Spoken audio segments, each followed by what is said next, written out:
Dzień dobry moi drodzy, ale to czasu minęło, jak ja tutaj byłam ostatni raz, ale postanowiłam do Was wrócić w takiej trochę nietypowej formie. Już Wam mówię, jak to będzie wyglądało. Jeżeli ktoś będzie miał ochotę tutaj mi towarzyszyć, to będę bardzo szczęśliwa. Wiecie, że prowadzę też drugi kanał, to Ci Ziółko na YouTubie, gdzie mówię o ziołach, o sposobie przetwarzania, o poszczególnych też przypadłościach, na które te zioła nam mogą pomóc. I postanowiłam, że sobie tak połączę jedno z drugim, stąd ta moja obecność w plenerze.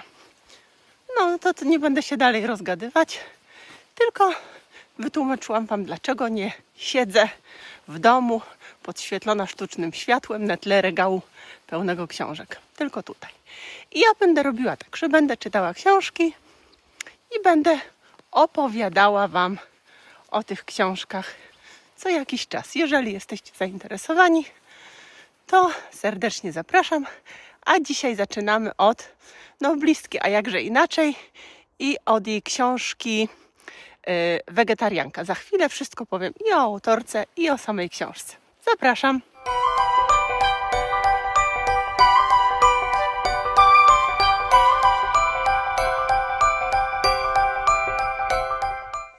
Han Kang, bo o niej mowa, to południowo-koreańska pisarka, która właśnie za książkę Wegetarianka w 2016 roku dostała nagrodę Bookera, natomiast w 2024 roku została uhonorowana Nagrodą Nobla. Zanim sięgnę po Nadchodzi chłopiec, którą też mam na swojej półce, postanowiłam zacząć od tego pierwszego literackiego sukcesu, czyli książki Wegetarianka. To jest książka wydana przez grupę wydawniczą Foxal, wydawnictwo WAB. I teraz tak, tłumaczyły ją dwie dziewczyny, dwie kobitki. Justyna Najbar-Miller i Choi Chong-in.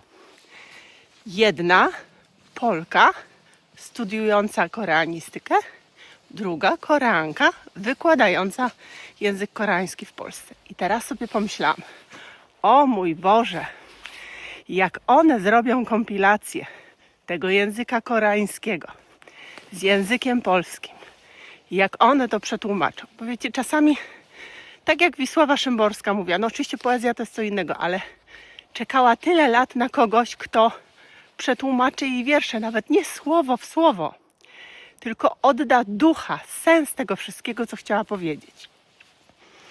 I ja sobie mówię, to będzie pięknie, bo będzie Koreanka myślała po koreańsku i patrzyła na język polski przez pryzmat koreańskiego, a Polka będzie myślała po polsku i będzie patrzyła na język koreański przez pryzmat polskiego. Zakałapućkałam się? Chyba nie. No i powiem Wam tak. Literacko,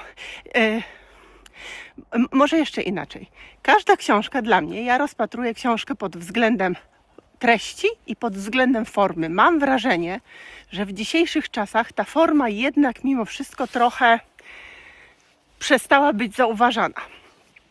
Patrzymy na literaturę przez pryzmat treści. Mówimy, a to bohaterowie, a tacy, a historia, a wierzę, a nie wierzę, a prawdopodobne, a nieprawdopodobne, a długie, a nudne, a tak dalej, i tak dalej.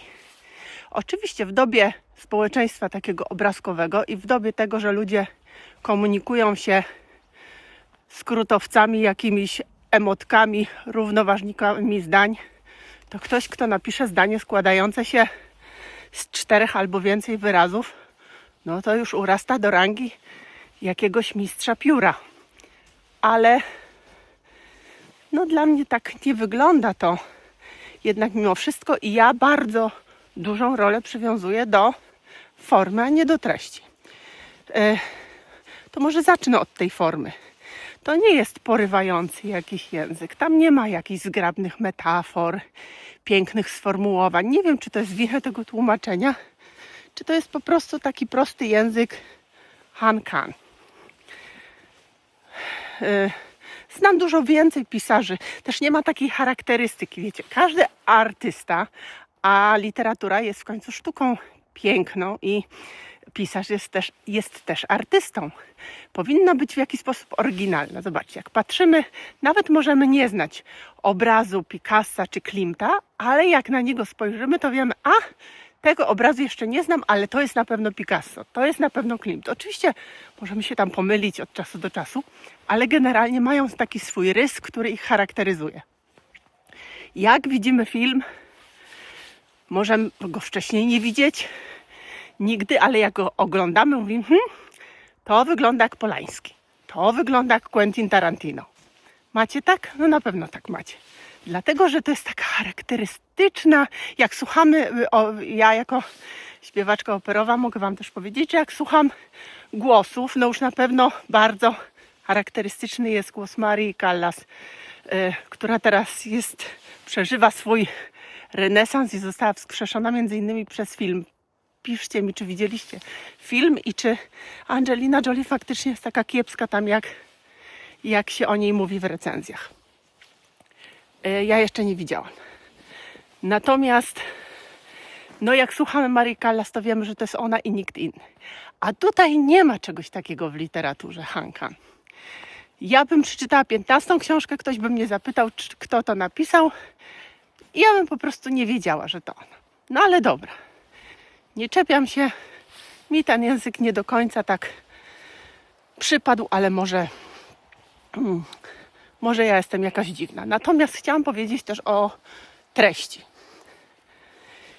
Jak sobie pomyślę o tej książce, to przychodzi mi takie zdanie do głowy jako pierwsze. Tak dobrze żarło, a zdechło.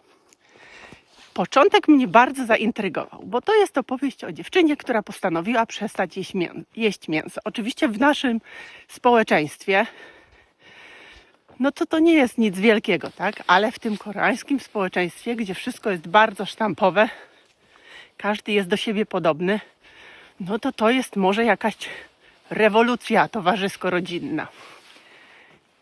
Więc ona tak postanowiła. I teraz my się zastanawiamy, czy to jest właśnie kwestia tego, że chciała się jakoś wyłamać z tych stereotypów. Chciała być w jakiś sposób, nawet może można powiedzieć, ostracyzowana przez społeczeństwo, a w ten sposób też w jakiś sposób oryginalna. Może przemawiały za tym względy moralne nie jedzenia mięsa, chociaż tutaj nie sądzę. A może był to początek choroby na tle zaburzeń odżywiania. Może. A może jeszcze co innego. Nie wiadomo. W każdym razie zaczęło się ciekawie. I to jest historia jej opowiedziana z perspektywy jej męża, jej szwagra i jej siostry. No i tak się zaczęło fajnie. No ale potem przeszło to na inne tory. Przeszło na takie tory bardzo goliznowo-seksualne. Myślę, że ten 2016 rok to też były takie czasy, kiedy tych książek o goliźnie było dużo. Nie będę tutaj wymieniać tytułów, jedne lepsze, drugie gorsze, ale nie mogę też się oprzeć wrażeniu, że ten motyw był jednak jakimś zamiarem komercyjnym w literaturze, w książce Han Kang. Że chciała gdzieś przyciągnąć czytelnika może stosując ten zabieg. Natomiast średnie to było, bo rysowanie na ciele kwiatów, żeby potem w akcie kopulacyjnym te kwiaty się ruszały i naśladowały ruch natury, nie wiem, stymulowanej wiatrem. No dobra, no to z punktu widzenia tego nieszczęsnego szwagra pomijmy. Powiem Wam, że dalej na końcu byłam nawet już zainteresowana. Czyli tak, dla mnie ta książka ma początek intrygujący, środek dużo bardziej kiepski i ten koniec jakby tak jeszcze pociągnąć może, czy coś dopisać może i się by bardzo to w jakiś sposób rozwinęło. Dlatego jestem ciekawa tego nadchodzi chłopiec. Ja przeczytam to teraz, zaraz po tym i ja Wam to wszystko opowiem. Jak wygląda też progres literacki Han Kan na przestrzeni tych lat. Od wegetarianki do nadchodzi chłopiec.